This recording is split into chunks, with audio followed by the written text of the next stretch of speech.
There is a place in the Imperium where orphan children, weaned on loss and raised in silence, are hammered into weapons of zealous faith. It is not a chapel, nor a fortress in the conventional sense, but something far more insidious, a place of such unwavering purpose that it destroys the human soul in order to preserve the Imperium's brittle order. This place is the Schola Progenium. It exists in the shadows of cathedrals and administratum complexes, embedded like cancer in the bones of the Imperium, sanctified by doctrine and cruelty alike.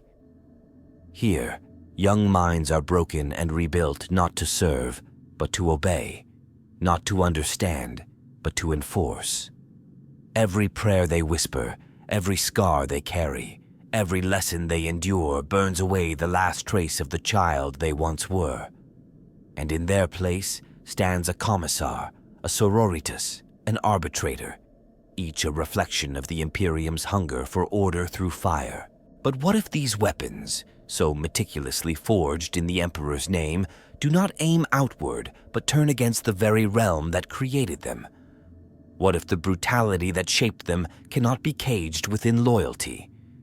What if the Schola Progenium is not a bastion of purity, but a crucible of future enemies, enemies born not of hate, but of faith so absolute it burns reason to ash? The Schola Progenium is not merely a place, it is an institution of controlled agony, a crucible where the Imperium tempers its next generation of zealots. Founded in the wake of endless wars and ceaseless uprisings, the Schola exists to give meaning to the orphans left in the Emperor's brutal wake. But this meaning is not healing, not solace, it is transformation through erasure. The child who enters is scrubbed of identity, their name a relic, their past a liability. What they become is not a citizen, but an instrument. And this transformation begins the moment the gate clangs shut behind them. There are no toys in a Schola, no lullabies. There are only litanies, sermons, punishments, and drills. Each corridor stinks of incense and blood, of oaths shouted in unison, and whispers screamed during confession.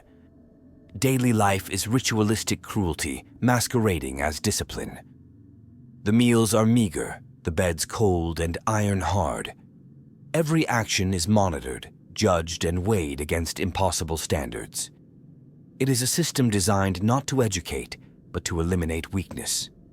And weakness in the Schola is anything remotely human: compassion, doubt, curiosity.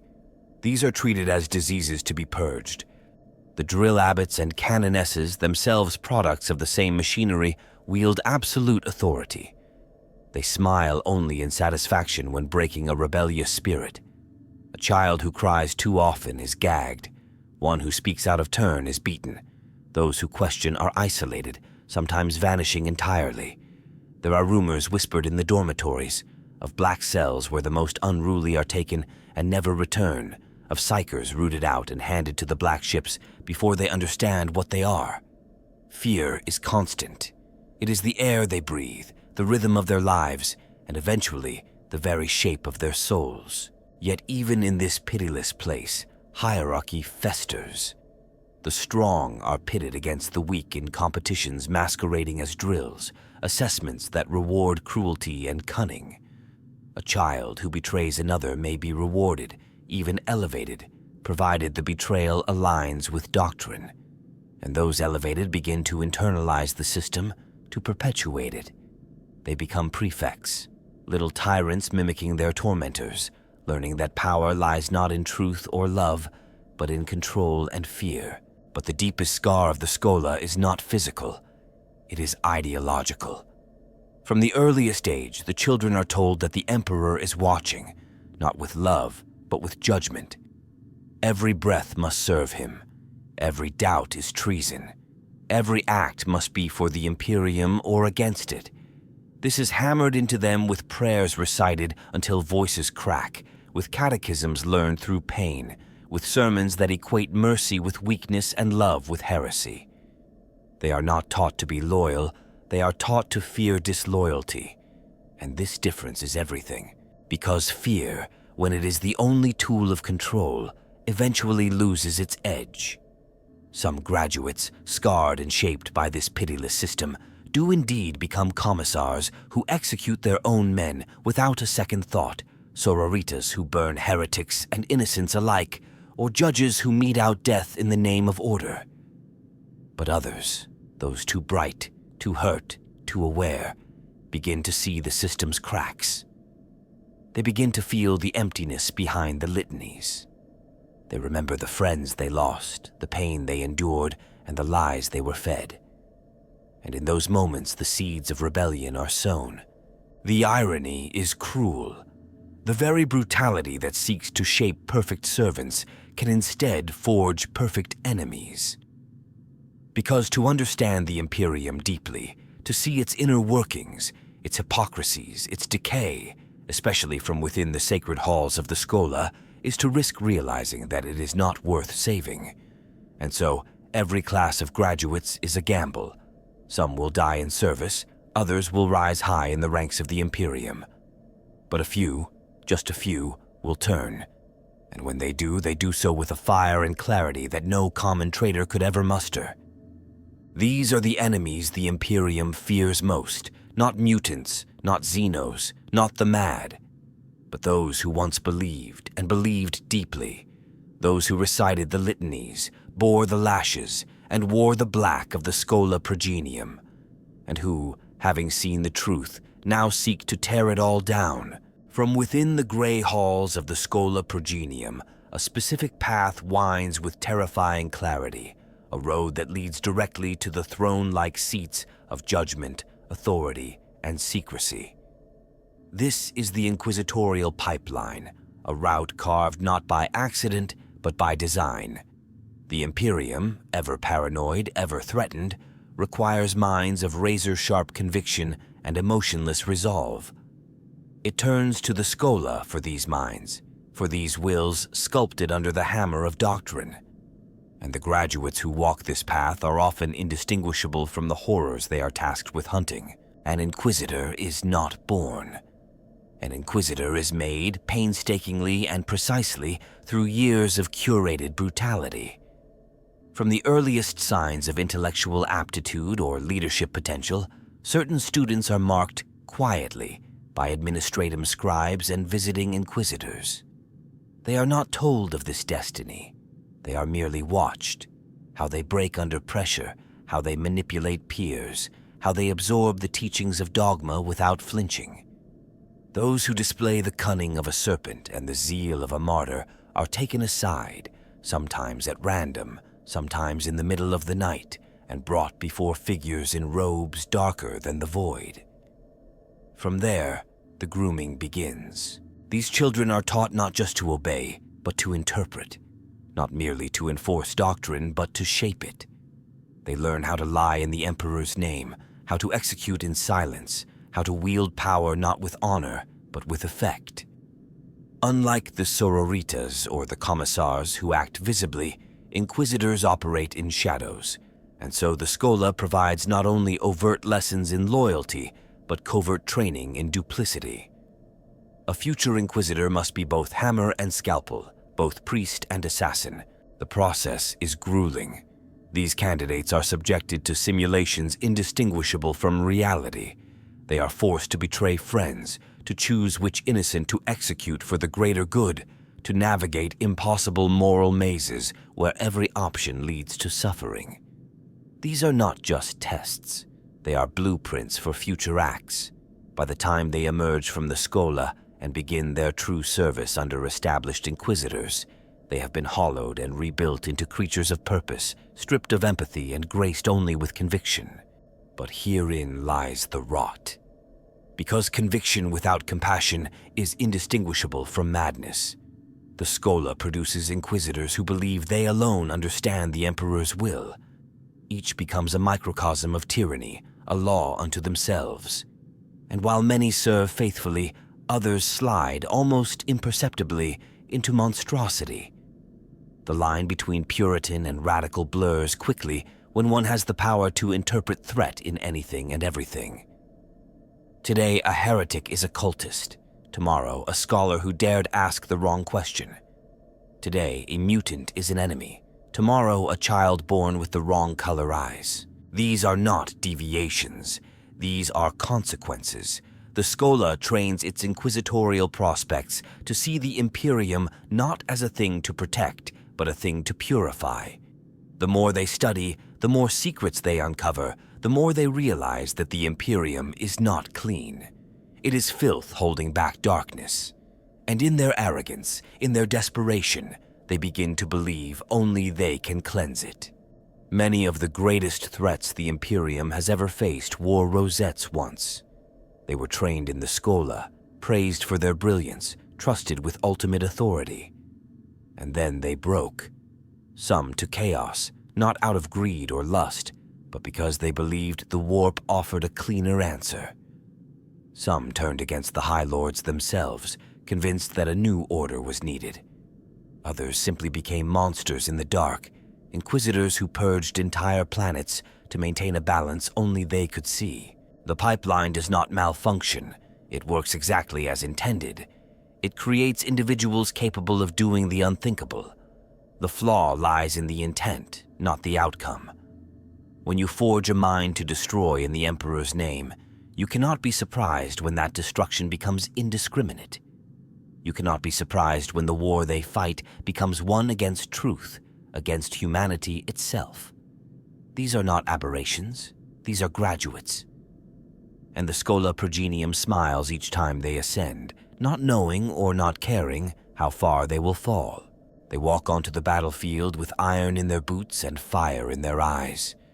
Their presence alone silences whispers, halts deserters mid-step, and stills the trembling hands of cowards. The commissar is not a man or woman, not in the minds of the soldiers, but a force, a manifestation of the Imperium's will made flesh. Clad in their distinctive peaked caps and greatcoats, often marked by the gold aquila and the harsh red trim, they are instantly recognizable. And for the countless billions who march in the Emperor's name, that recognition is synonymous with fear. Almost every one of them is a child of the Schola Progenium. The commissariat is perhaps the most infamous of the Imperium's institutions to draw from the Schola. These figures are not just military officers, they are moral overseers, executioners of disobedience, and priests of fear. Their authority is absolute.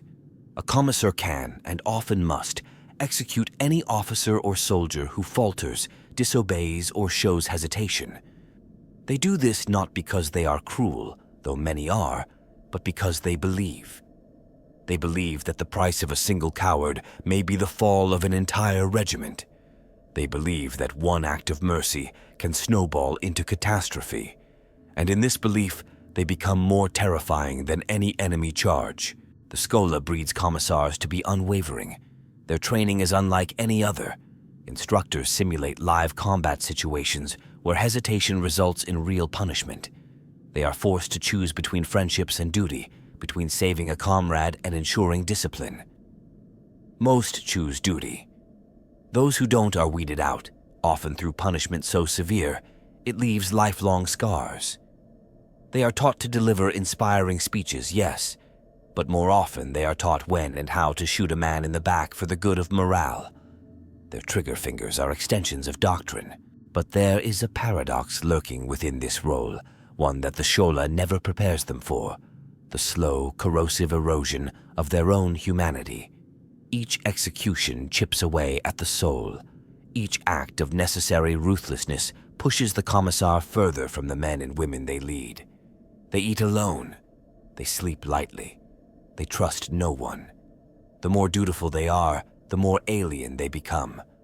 And when they are finally broken, whether through fatigue, guilt, or suppressed trauma, they rarely fall in simple ways. Some grow rigid, cold automatons of punishment. Others begin to invent heresies where none exist, seeing treason in every glance. And a rare few, shattered by years of blood-soaked loyalty, turn their bolt pistols on the very officers who once promoted them. The troops they serve both fear and depend on them. A commissar might be the only reason a regiment holds the line, but they might also be the one who ensures no one lives to retreat.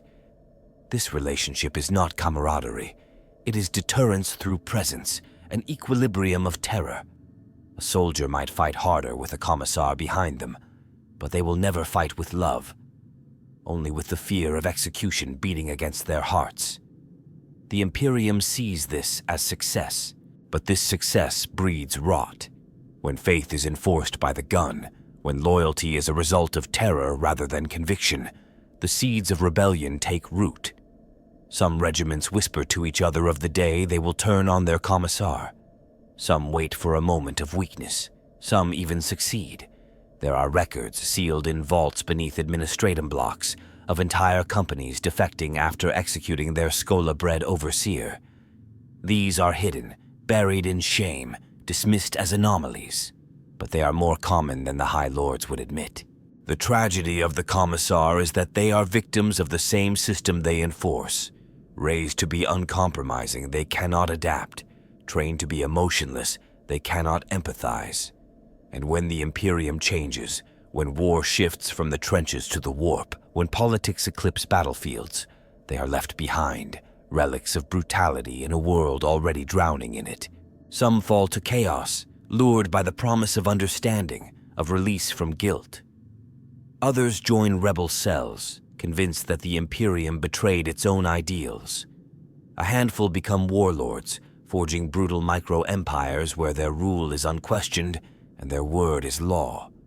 Each one of these outcomes is born from the same root, a child once orphaned, once broken, molded into a creature of loyalty so pure it became self-destruction. In the end, the commissar is not a protector of the Imperium. They are its mirror, unblinking, merciless, and ultimately doomed to reflect the very inhumanity they were trained to uphold. There is a beauty in their stride, a divine fury cloaked in Baroque armor, draped in scarlet robes and burning incense.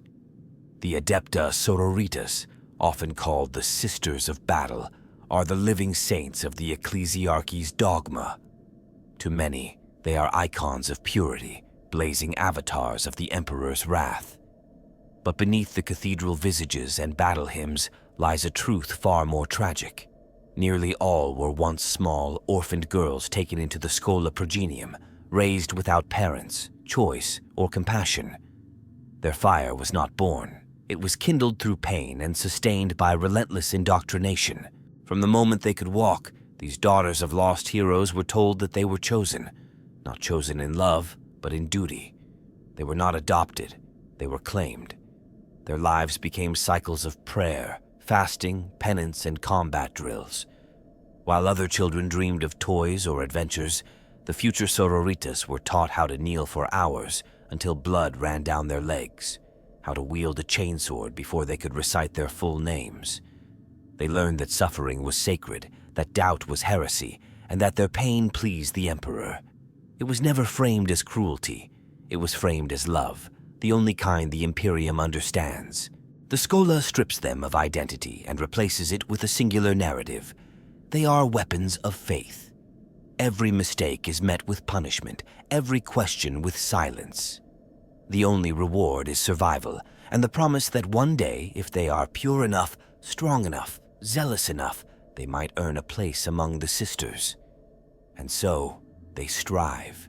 With bleeding hands and blistered knees, they strive. By the time they are deemed ready to join the convent, there is no girl left, only a vessel. Her emotions are harnessed and transformed into fervor. Her doubts are buried beneath layers of scripture. Her voice, once soft with childhood, now roars with hymns of vengeance. And yet, the cost of this transformation is immense. Because while the sororitas fight valiantly against heretics, witches, and mutants, they also wage war on nuance, mercy, and the gray spaces of truth. They do not hesitate to torch entire settlements if a single unblessed relic is found. They do not flinch when told to purge a world that once teetered in loyal devotion. This is the core of their danger. Their loyalty is not to humanity, it is to dogma.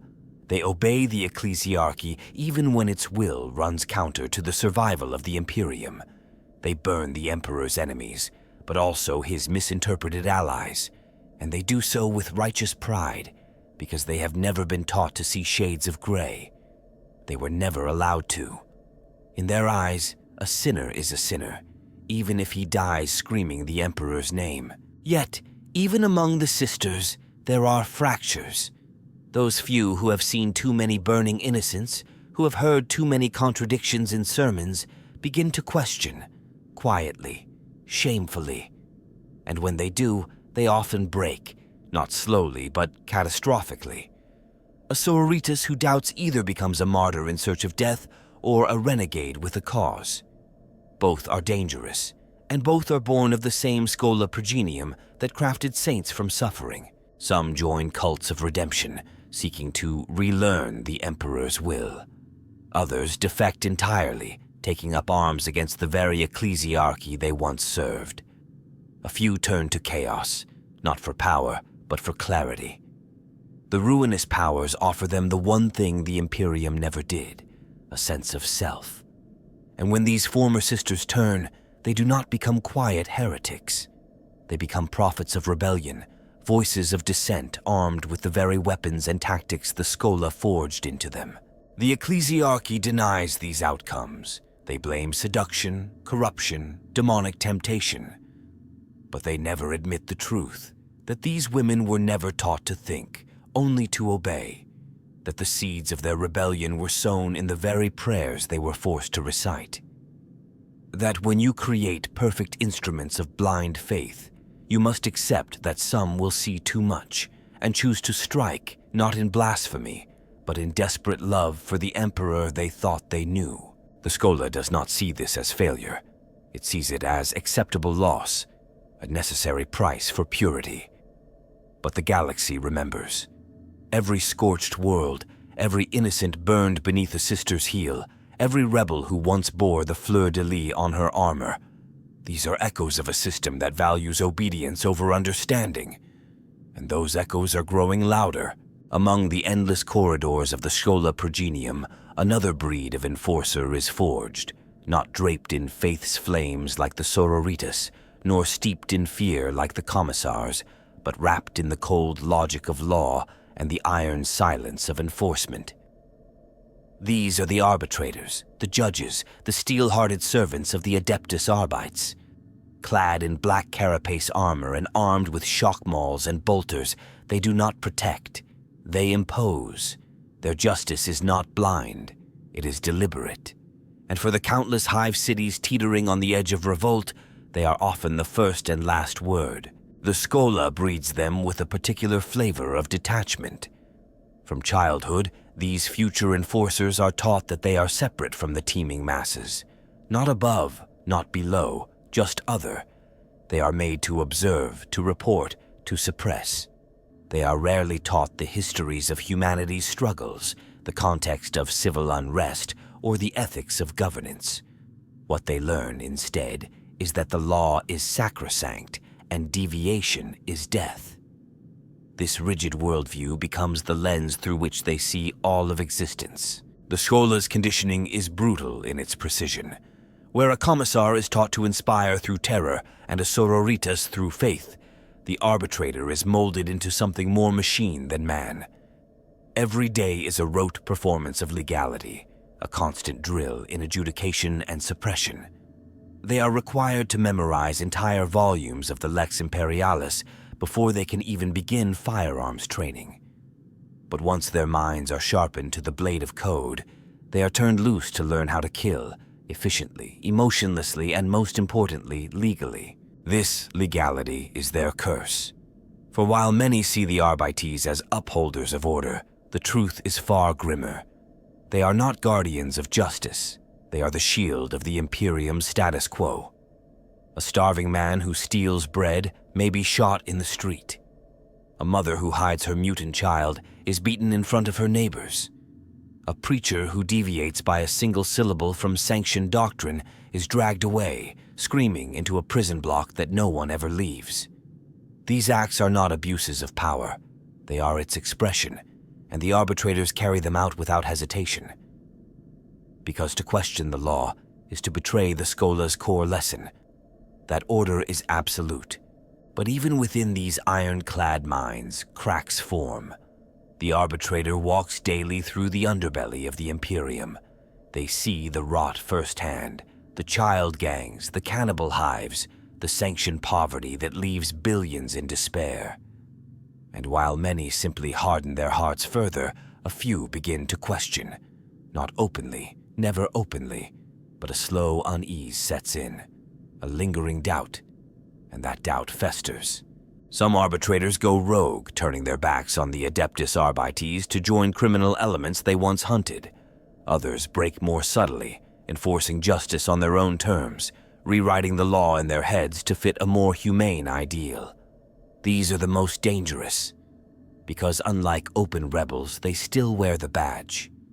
They still walk the streets, but their loyalty has shifted from the letter of the law to its spirit. And in the Imperium, that is treason. The Schola cannot prevent this. In fact, it may cause it, because the very rigidity they instill can backfire. When an arbitrator faces a situation the code does not neatly define, they are left with only their conscience. And if that conscience was not fully erased, it becomes a time bomb. And in those moments, faced with a child about to be executed, a woman begging for a reprieve, a slum lord protected by bribes, some of them hesitate. And that hesitation births dissent. The Schola never acknowledges this. Arbitrators who fail are quietly reassigned or disappeared. Records are sealed. Replacements are churned out without pause. But among the streets of the hive, stories spread. Tales of black-armored figures who let a man live, who turned their bolters on corrupt nobles, who vanished without a trace after a single merciful act. These are whispered legends, dangerous hope in a hopeless world. Ultimately, the Schola Progenium trains arbitrators to enforce order, not justice. But in doing so, it often creates monsters, cold, calculating engines of repression. And sometimes, just sometimes, it creates traitors, not out of malice, but out of humanity. And in the Imperium, there is no greater sin. Some betrayals are born not from hatred, but from an excess of belief. This is the paradox that lies festering at the heart of the Schola Progenium, an institution so obsessed with obedience and purity that it often manufactures its own heretics. The Imperium speaks in absolutes, loyalty or treason, faith or heresy, order or anarchy. But when a Schola graduate believes these absolutes too literally, too deeply, the result is not always compliance. Sometimes it is rupture. Imagine a Schola-trained commissar who witnesses an entire regiment sacrificed for a failed strategy conceived by an incompetent noble general. He has memorized the creed of sacrifice, the edicts of the munitorum, the sacred oaths of discipline. And yet, the weight of lives wasted in the name of ego cracks something deep inside him. In that moment, he does not stop believing in the Emperor, but he begins to believe the Imperium itself has strayed from his path. The same litanies that once demanded his obedience now demand action against the corrupt, even if that action is branded treason.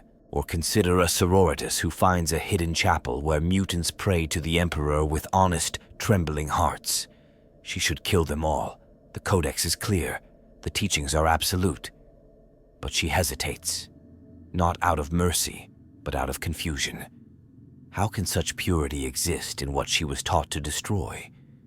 And when she does not strike, when she chooses to see them as souls instead of abominations, her heresy is born, not in sin, but in faith.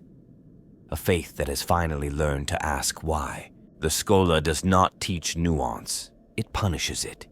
There is no room for moral complexity in the empire of man's most dogmatic school. Every lesson is binary. Every punishment reinforces clarity. But human beings, even those raised in monasteries of steel and silence, are not binary creatures. And when they are taught that the Emperor is justice, mercy, and truth, and then see those things denied by the very system claiming to serve him, the resulting dissonance is not rebellion in the traditional sense. It is a kind of divine disillusionment. These are not the traitors who sell their souls to chaos for power. These are not the mutants, or the witches, or the cultists. These are the true believers who looked at the Imperium and found it wanting. Some become martyrs, launching lone crusades to reform the ecclesiarchy, purge the administratum, or rewrite the imperial creed. Others become agitators, spreading whispers among the troops, printing forbidden pamphlets, giving sermons that shift ever so slightly off script. Their danger lies in their sincerity. They do not doubt the emperor. They doubt the institutions built in his name. And so the Imperium hunts them mercilessly, because a heretic who hates the emperor can be executed easily. But a heretic who loves him more than the ecclesiarchy does, who claims to serve him more faithfully than the high lords themselves, that kind of heretic inspires, that kind of heretic recruits, that kind of heretic is a fire that can leap from world to world, hidden in the hearts of those who already suspect the truth. The Schola knows this, deep down. That is why it drills out every flicker of independent thought. That is why its punishments are so theatrical, so brutal, so final. Because it understands that its greatest threat does not come from outside. It comes from within. From the ones who survived the drills and the lashings, who memorized every sacred text, who wore the black and gold with pride, and who now turn not in hatred, but in heartbreak. These traitors are not cowards. They are not madmen. They are the best the Schola ever made. And that is what makes them so dangerous. Because they know the litanies. They know the tactics. They know how to spread belief. And when they fall, they do not fall alone. They take others with them, not through lies, but through truth.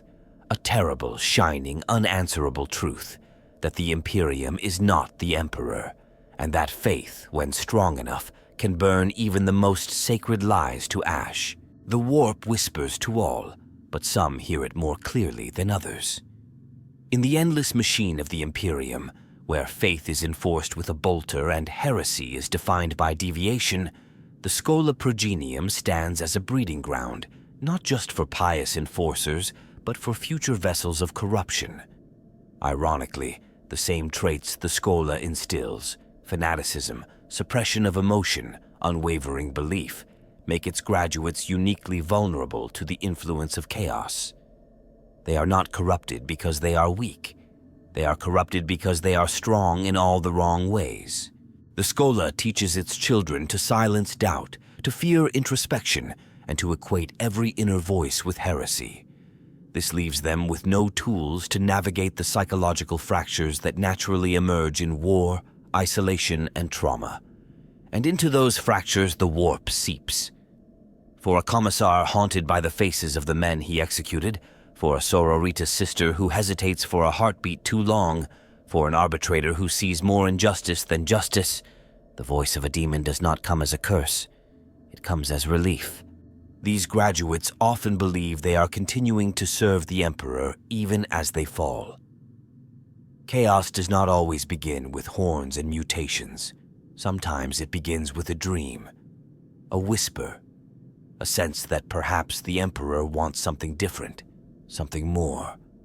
And when that thought takes root in a mind already trained to see its own conscience as a threat, it grows in secrecy, in shame, until the moment it erupts. The most terrifying traitors are not those who embrace chaos openly, but those who think they have found a higher truth within it. Some become preachers, spreading warped doctrines of the Emperor's divinity that blend seamlessly with the litanies of hate. Others form secret inquisitorial cells, convinced that only through understanding the warp can mankind survive it. They speak the Emperor's name even as they draw on forbidden power, seeing themselves as saviors, not heretics. These are the radicals who summon demons while chanting imperial prayers, who slaughter cultists only to take their place, believing they do so for the good of mankind. The Schola's brutal suppression of psychic potential only exacerbates this. Children who exhibit minor psychic traits are either shipped off to the black ships or taught to bury their abilities so deeply that they emerge years later, uncontrolled and devastating. A Schola-born psyker is a ticking time bomb, made even more dangerous by their unshakable belief in their own righteousness. When they finally snap, whether in the field, on a shrine world, or amidst the ruins of a battlefield, the explosion is not just physical, It is ideological. They do not say, "I have failed." They say, "I have seen." Even those who resist chaos often do so in ways that further its agenda. The Schola does not equip its graduates to handle moral ambiguity.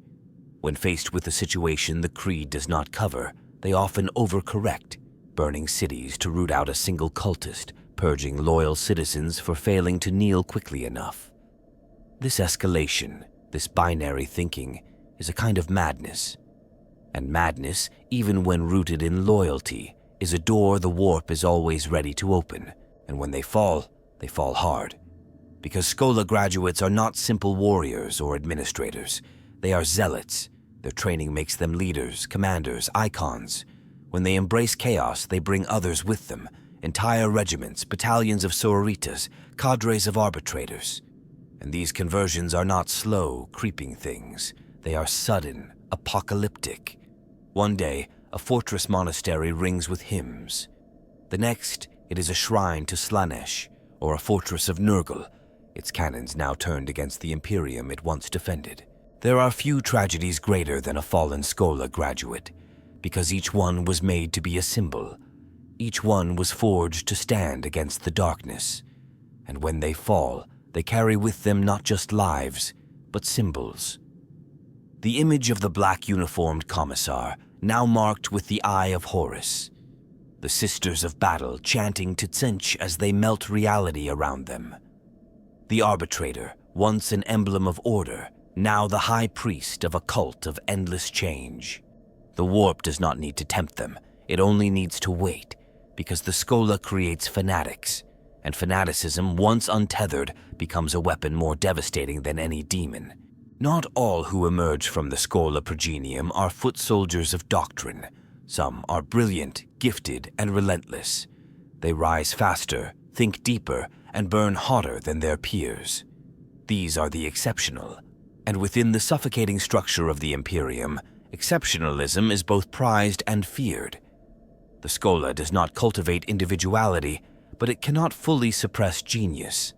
And when that brilliance is married to trauma, suppression, and unflinching loyalty, the result is often catastrophic. From the earliest tests, these children are marked, not as favorites, but as assets of strategic importance. Their punishments are no less severe, their indoctrination no less rigid, but they are monitored, measured, groomed. Some are fast-tracked into specialized fields: strategic warfare, psyker control, ecclesiarchal rhetoric, even clandestine diplomacy. The Imperium has need of brilliant minds, even if it despises what brilliance represents. These prodigies are never praised for their minds. They are praised only for how effectively they serve. But the Schola does not understand what it has unleashed. Exceptional minds, when denied outlets for creativity or emotional expression, become powder kegs. These students see through the rituals. They hear the contradictions in doctrine. They notice the hypocrisy of instructors who speak of purity while engaging in petty power games. They internalize these fractures, unable to voice their disquiet, and instead turn inward, creating vast, labyrinthine ideologies to reconcile the irreconcilable. In time, these ideologies become dangerous. Some of these individuals become master manipulators, understanding the system so well they can exploit it flawlessly. They rise through the ranks of the Inquisition or the commissariat, not just through loyalty, but through a calculated performance of zeal.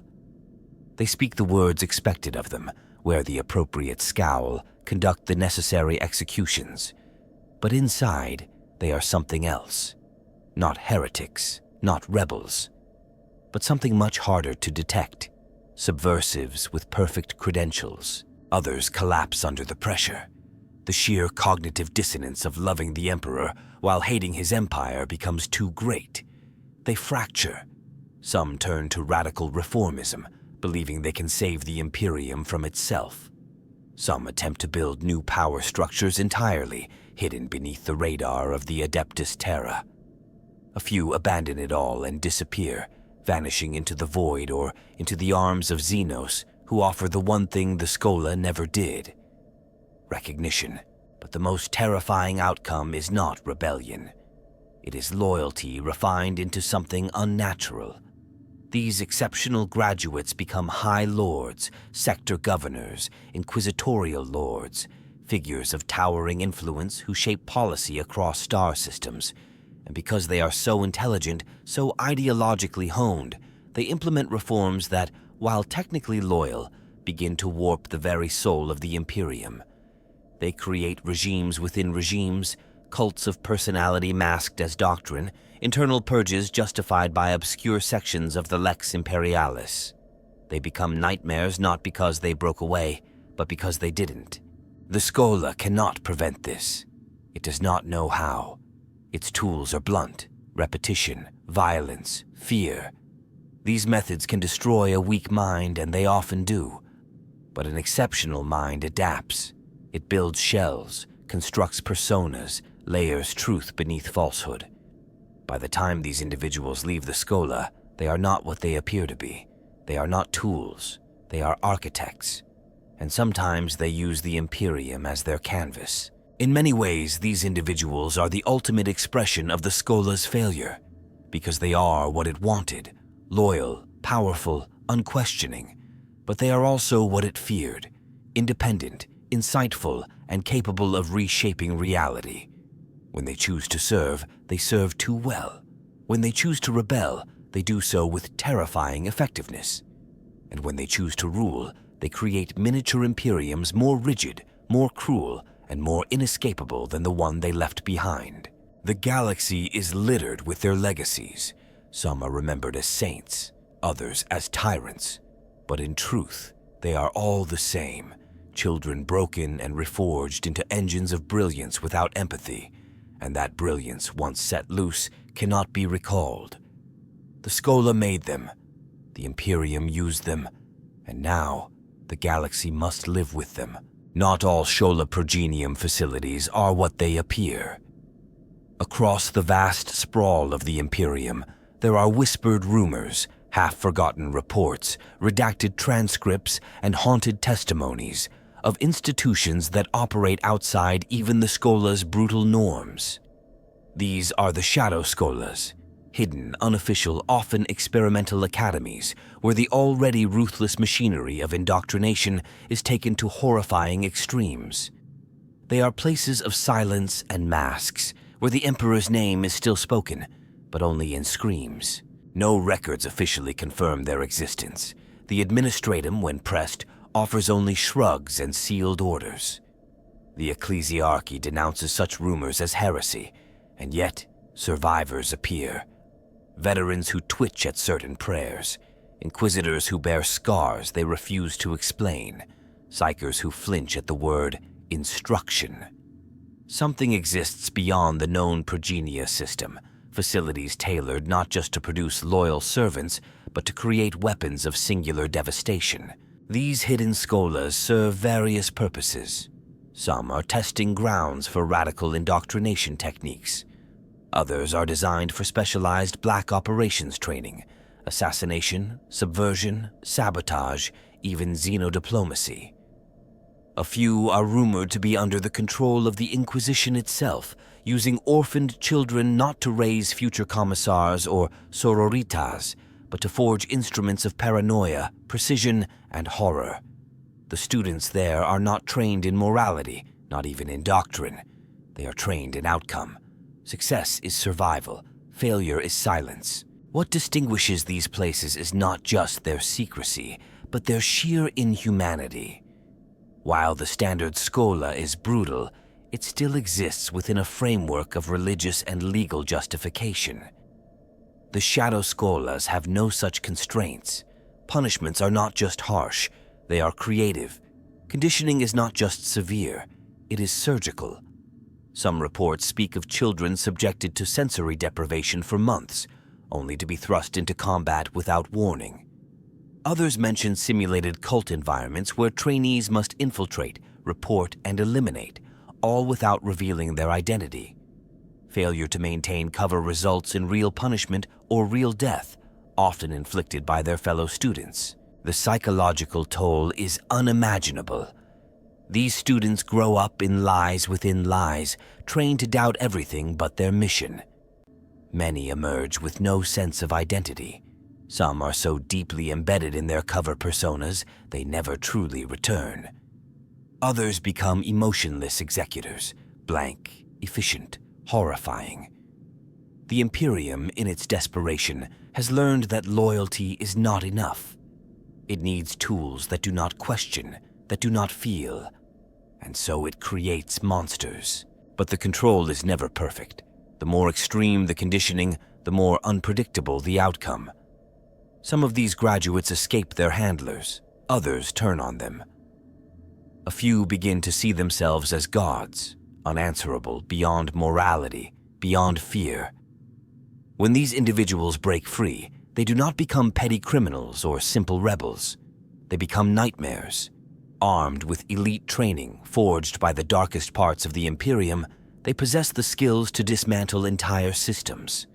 One rogue operative from such a schola can unravel a planet's infrastructure in days, can poison a faith community from within, can infiltrate the highest echelons of power and bring them to ruin.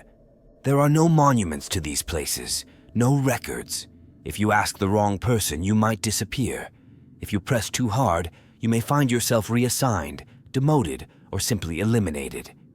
But the whispers persist, because there are too many oddities in the field, too many agents who seem to have no origin, too many orphans who are too precise, too perfect, too cold. The tragedy is not just what these scholas produce, but what they cost. Each child taken into these shadow programs loses more than a name. They lose the capacity to belong. Even among their fellow agents, there is no true camaraderie, no trust. Every bond is suspect, every mission another lie. They are isolated cells ticking quietly in the dark, waiting to be activated or to explode. And when they do explode, it is never clean. The Imperium reaps what it sows. It created these hidden factories of death, these black crucibles of obedience. And for every weapon successfully wielded, another is lost, turned inward, or turned loose. The Schola Progenium believes it serves the Emperor. These hidden branches serve only function, and in the dark, function becomes horror. There is a silence that haunts the graduates of the Schola Progenium, a silence shaped not by discipline, but by absence. It is the silence of childhood stripped bare, of memories bleached into shadows, of names forgotten and families erased. Every student of the Schola is an orphan, but not merely in the legal sense. They are made to be orphans of the self. And yet, memory is not so easily purged. Somewhere beneath the liturgies, the drills, the lashes, and the prayers, the child remembers. Sometimes it is a scent, smoke from a burning candle that smells like a home long gone. Sometimes it is a song, a word, an old dialect spoken by a dying civilian. These moments crack the armor forged by years of indoctrination, and when they do, the result is not weakness. It is rage, confusion, an emotional wound too long ignored. For many Schola graduates, the true battle does not begin on the battlefield. It begins the day the past resurfaces. The psychological trauma of being raised in the Schola is often masked by functionality. Graduates are punctual, efficient, capable of withstanding enormous stress. They are walking manifestations of purpose. But beneath that surface lies a depth of unresolved grief. They were never allowed to mourn, never permitted to grieve. Their loss was weaponized, turned into motivation, twisted into piety. But grief unexpressed becomes poison. It festers. It warps the soul. This poison takes many forms. Some graduates become obsessed with finding their birth families, trawling forbidden databanks, bribing scribes, interrogating priests. When they find nothing, the emptiness becomes a wound they never stop pressing.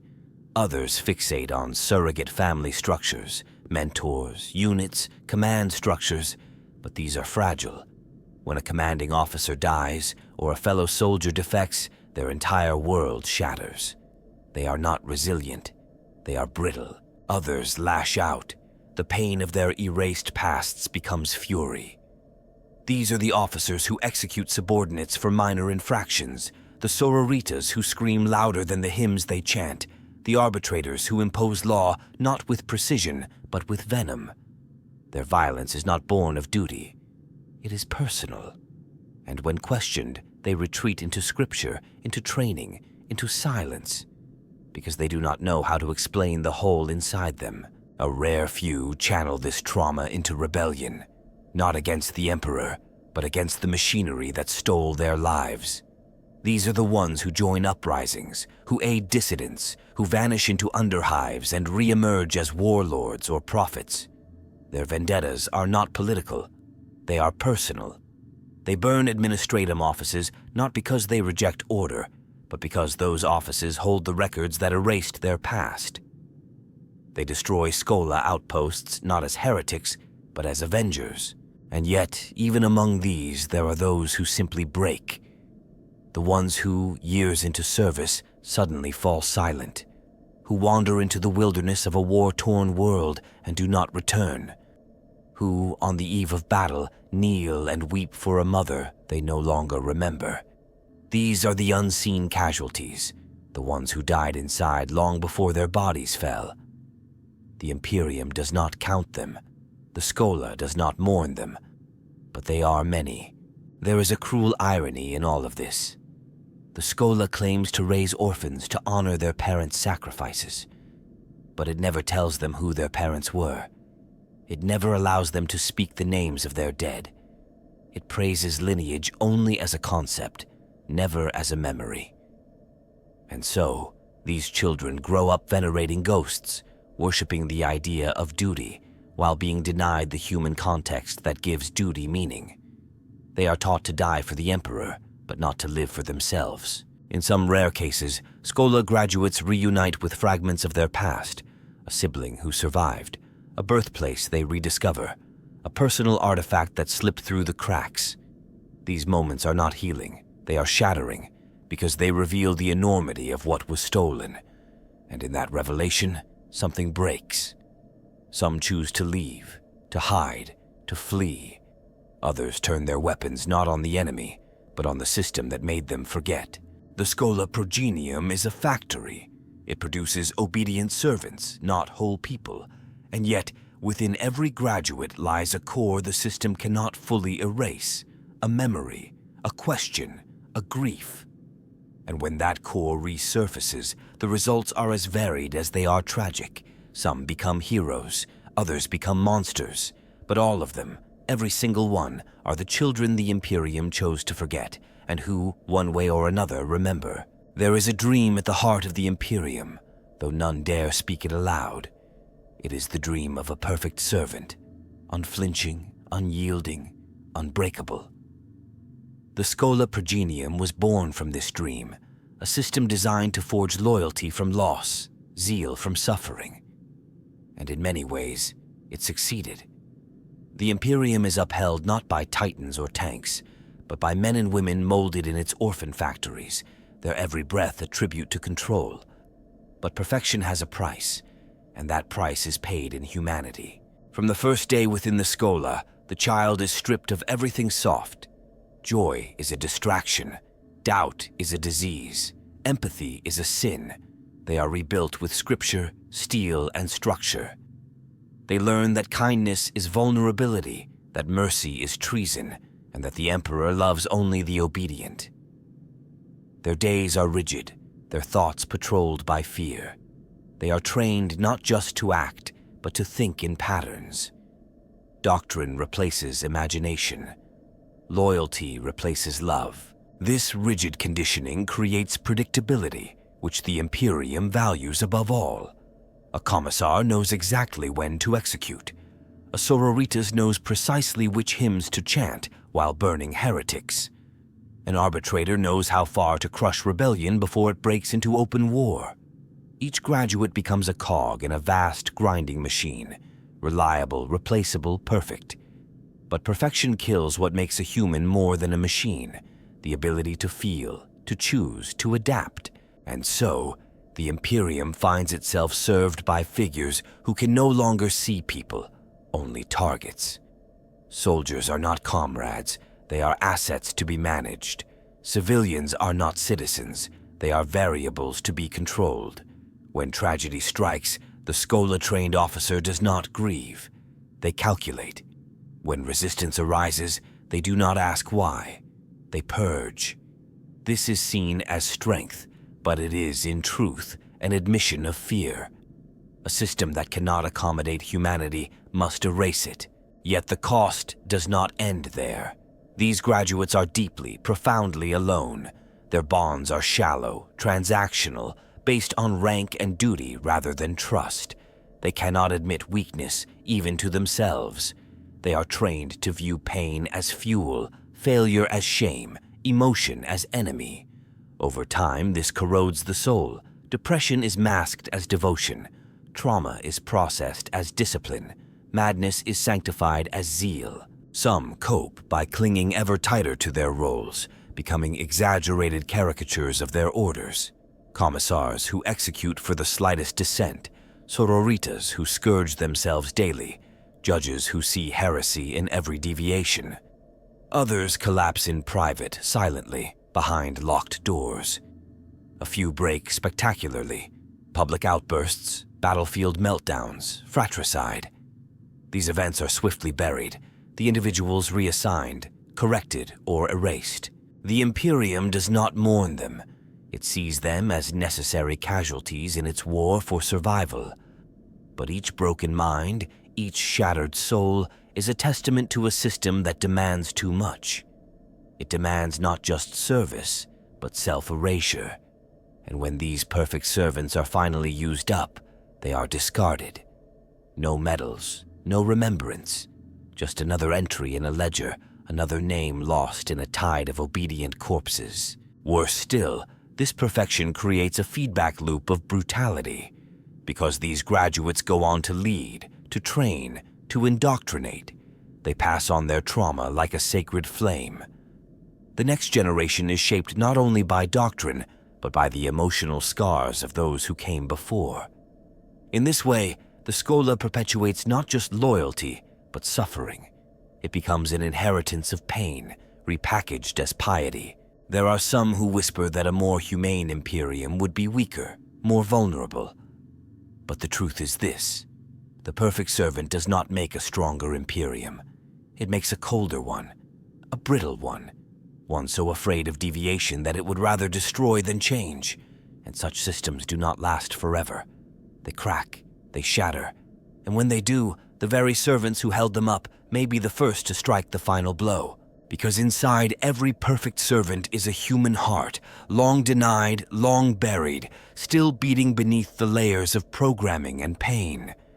And when that heart awakens, whether in grief, in rage, or in revelation, the entire edifice trembles. And so we come to the final, cruelest irony of the Schola Progenium, that it forges enemies with the same precision it uses to craft its servants.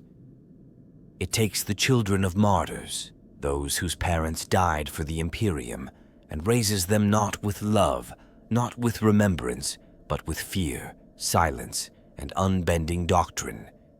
It burns away their past, chisels their souls into weapons, and names them loyal. But in doing so, it creates the seeds of its own destruction, because not all graduates stay true. Some fall to chaos, their unshakable faith twisted into fanaticism. Others rebel against the ecclesiarchy, seeing in its corruption a betrayal of the emperor's true vision. A few turn against the High Lords themselves, convinced that they alone understand the will of mankind's God. These are not common heretics. They are schooled in imperial law, fluent in doctrine, trained in command. When they rise fast, and when they strike deep. This is the legacy the Schola cannot escape. It believes it serves the Emperor, but its loyalty is to the machine of the Imperium. It forgets that the Emperor sought unity, not stagnation, vision, not blind obedience. And so it creates minds that, When finally exposed to the Imperium's contradictions, its hypocrisy, its injustice, its decay, cannot reconcile what they were taught with what they see. And those minds, forged in steel and fire, do not break quietly. The galaxy is littered with the wreckage of their choices. Rebellions sparked by former commissars who could no longer bear to kill the innocent. Sects founded by ex-sororitas preaching a kinder path. Arbitrators who became terrorists, convinced that the Lex Imperialis must be rewritten, each of them an echo of the Schola's failure to teach its children to think. It taught them to obey. And so when they stopped obeying, there was nothing left but the fire. Even those who remain loyal are dangerous, because they often do not serve humanity. They serve systems. They enforce doctrine with no regard for consequence. They wage wars not to save lives, but to prove their purity. And in doing so, they hollow out the very Imperium they claim to protect. They become judges without mercy, warriors without compassion, priests without love. And every act they commit, they do in the Emperor's name. But the Emperor never asked for this. He never wanted blind zealots or emotionless enforcers. He wanted a future where humanity stood together, strong, enlightened, free of superstition and fear. The Schola's very existence is an affront to that dream. It turns grief into control. It turns children into weapons. And in doing so, it plants the seeds of rebellion not only in those who fall, but in those who serve too well. The truth, the horror, is this. The Schola Progenium is a forge, but it cannot choose what it forges. It hammers every child into a blade, but it cannot direct the cut. Some blades defend the Imperium, others turn inward, slicing at the rot they were never allowed to name. And some fall entirely, seeking a new forge, a new god, a new truth. In all cases, the hand that shaped them was the same. This is why the Imperium fears them, even as it relies on them. Every sororitas who sings a hymn too loudly, every commissar who hesitates before pulling the trigger, every arbitrator who vanishes into the night. Each is a question the Schola cannot answer. Each is a legacy it cannot erase. And so, the enemies of the Imperium are not always mutants or xenos or witches.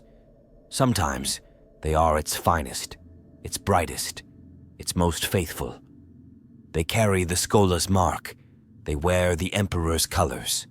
And when they fall with the full force of everything the Imperium gave them. Enemies born not of hate, but of the Emperor's name. If this journey through the forgotten halls and forged minds of the Schola Progenium gripped your heart or stirred your mind, subscribe. There's more to uncover, more to question, and more truth buried beneath the banners of faith and fire. The galaxy is wide. Let's burn away the darkness together.